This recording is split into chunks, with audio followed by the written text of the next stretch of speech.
How you doing? How you doing? And how you doing, ladies and gentlemen?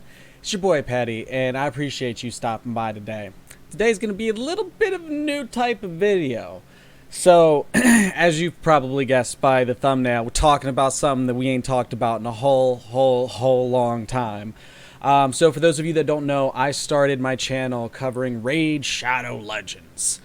And I really loved the game for the couple of months that I was covering it. I really loved the community and interacting with them. I used to hang out in the streams all the time. And that was early on my channel when I was having to spend just hours and hours inside of Photoshop trying to make stuff, make thumbnails, make resources for the channel.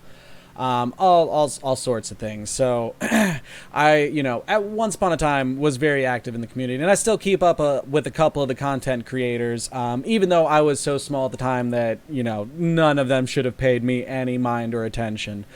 But this is not going to be a video where I am trying to tell you, watcher, that you need to quit Raid Shadow Legends. You do you, boo. I honestly don't care. But lately I've been getting a lot of comments on my old Raid Shadow Legends videos, so I don't know how my videos are showing up in someone's recommended, and people are going through these because they're old. They're old.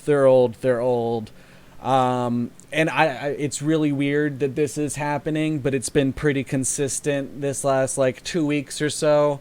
And I realized that I never publicly went, hey, I'm done covering this game, and here's why. Raja, I stepped away from in a huge way and cover only about once a month. And I had no problems with, but wanted to be careful and explain myself in the best way possible when it came to covering why I wasn't covering Raja and what issues I had with the game. And in my early couple of months of doing YouTube, that's not something that I would have been comfortable with. I would have been too worried about it coming across a certain way. And there was a big push. I just wanted to be positive on the channel as much as possible. Which is funny because there were several drama things that happened in the Raid community when I was covering the game. And it was a conscious choice not to touch that stuff, not to go near it and everything, and that just wasn't my bag, wasn't what I was showing up to do. But I did eventually have some feelings change about the game and stop playing. So for those of you that aren't super familiar with Raid Shadow Legends or Plarium, the company that covers them, they have a checkered past with the community. They have not done a very good job of listening to people in any kind of shape, way, or form, and 9 times out of 10, when we're getting content, it's in an apologetic way. It's, oh no, something bad's happened, we've got to put out this fire, okay, here's this, new version of Arena, or something like that. It's, instead of you getting a robust amount of content that keeps the game engaging and keeps it from, wearing down and being super boring, they would just almost panic release stuff with the occasional, hey, we're actually going to put out a little bit of content. You've never seen the tower.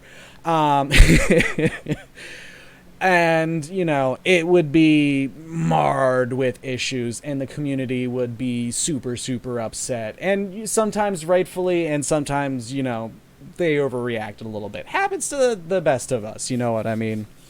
And what was going on with me, I covered the game for about 2 months, alright? And my second month of covering the game is about halfway through that month. I got access to the beta for Dragon Raja, started doing that, got really engaged in covering that and trying to get a bunch of guides out before the game actually launched globally. After it did launch globally, I had several videos. I made consistent daily videos for months and established myself well in the community. And, that's why I now have, almost 5,000 subscribers.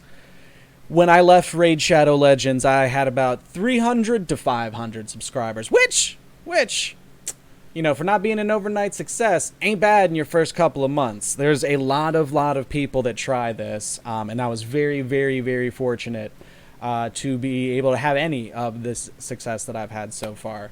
So, I left the community, and because of, my push for positivity, being super engaged in a new game, Raid Shadow Legends kind of just went quietly into the night. And after a certain point, I decided that I was completely done. And we'll get into that a little bit. I did, I've kept up with, several of the other content creators. Several of them actually have stopped covering the game. Darth Micro only covers it to meme it, essentially, at this point. Ali Ali Plays, took a break from YouTube and stopped covering the game completely. Shout out to both of them boys. Also, my boy Jay Giggs. I still have so much love for so many people in the raid community and everything. So I don't want this to be an attacky video, or let's just bugger down on all of it and say that it's all awful and bad. There's a lot of positive and good things about the game, and that's what makes the problems with it hurt so much, to put it in the most simple terms. It's very difficult to deal with these issues because they have such a good foundation to have an amazing game. If they had better game direction from their leadership staff, I think that this could have been an entirely different game, instead of a game that has literally outright lion-ass ads. There was one that I've seen recently where they try to imply that all the gear that you equip on champions then shows up on champions. That's not a thing. That your gear affects the character models in absolutely zero way, and I have no idea how it's legal to pretend that's a thing in your game. It's just dirty. It's a little dirty, guys. But that's not the big thing that pushed me away from the game entirely. So, gacha games, and a lot of mobile games, you're basically gambling. At the very, very root of it, if you're playing gachas and stuff of that nature, where it's all about chance and can you get this monster or that monster, it is gambling, okay? If we look at, how casinos are run, casinos are always stacked in the house's favor. That's fine. They would go completely broke. People are able to win money, and some people get super lucky. So, casinos are fine. If that's your bag, you do you, boo.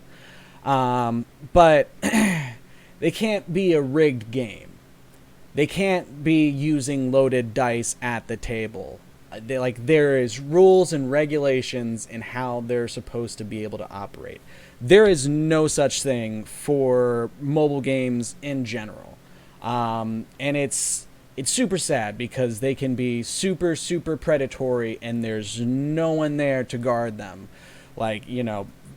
FDA's looking out for your food. If you're not in America, I'm sure you guys have some governmental agency that's making sure that people, getting food together to take to the grocery store so that you guys can go buy it there, isn't poisoning the hell out of you. That's a thing. It's, good to have oversight. Important to have oversight. And that's just something that doesn't exist. These guys, claim that their systems are proprietary, so there's no way that they would really give the unfettered access that a regulative body would need to ensure that, they're not cooking their books.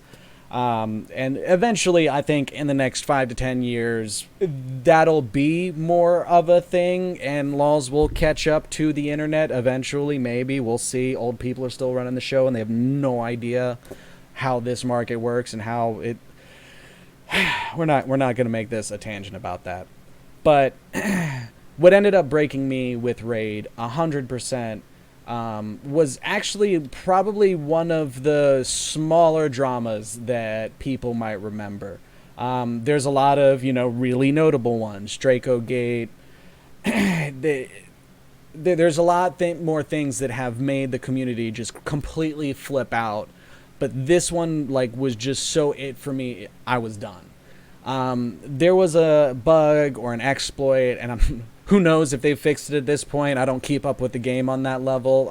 The way that they typically fix bugs is never. So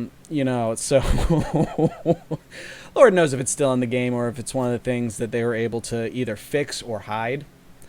But there was, I want to say this was in like February. It was around the time that I was really picking up with Raja, and I was playing Raid way, way, way less, and then this happened, and I was just done. Just done. But there was a way that you could essentially count and figure out how many upgrades it took to advance a piece of gear.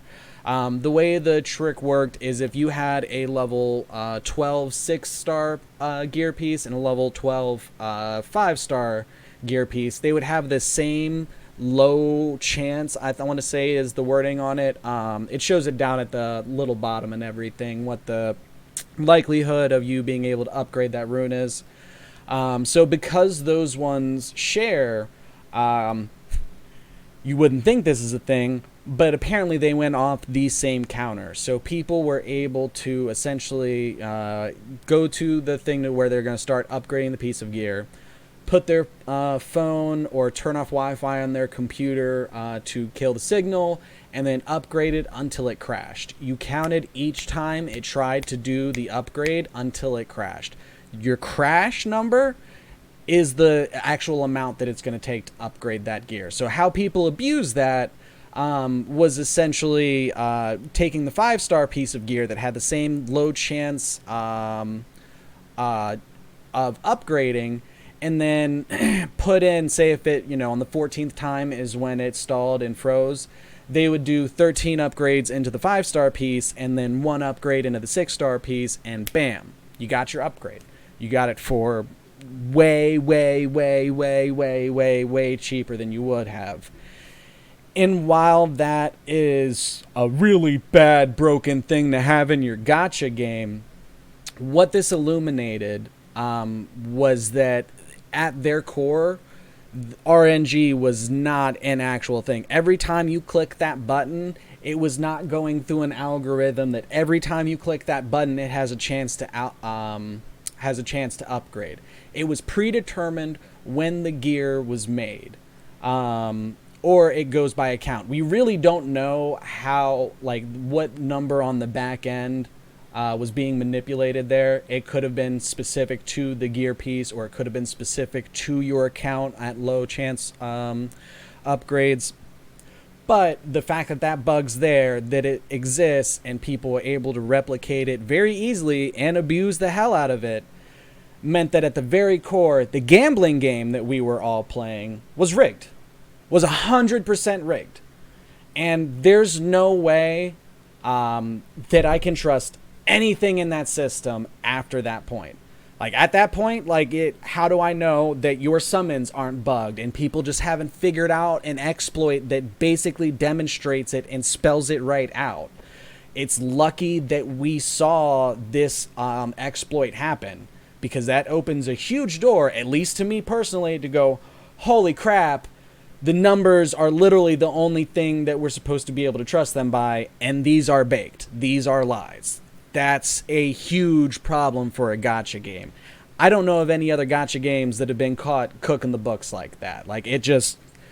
It completely blows my mind. So the long and short of it is that's it. That is the straw that broke the camel's back. I could not keep playing a game that I fundamentally could not trust. And yeah, that we're never making another Raid Shadow Legends video again. I'll tell you that much. I almost wish that I could do a giveaway for my old accounts, because I had a free-to-play account that was awesome on there, and then my account in which I invested a little bit of money in, more than I've ever spent on any other phone game, because that was what I was going to, was making content on. So it made sense to me to invest in the game. That way I could do more stuff for content. And I, basically feel like my money was stolen by a super, super corrupt company that we can't trust on the most fundamental level for how these games operate. And that's not even touching on all the stuff where there is no, you cannot beat the game and clear all the levels with farmable champs. You can't. You have to pull certain meta monsters to be able to do stuff. And games like Summoner's War and many other gotchas don't have that barrier there. You can beat everything with a free-to-play team, with a farmable team. And to not have that is, yeah, a huge, huge, huge red flag. So that's pretty much it. I just wanted to officially have a, hey, so I just want to be able to say we've talked about this. This is why I don't cover Raid Shadow Legends. This is why I quit the game, and, you know, we'll never touch it again. So I appreciate your faces. Thank you so much for stopping by. You have to catch your boy in the next one, and I think that's it. We out of here. Deuces.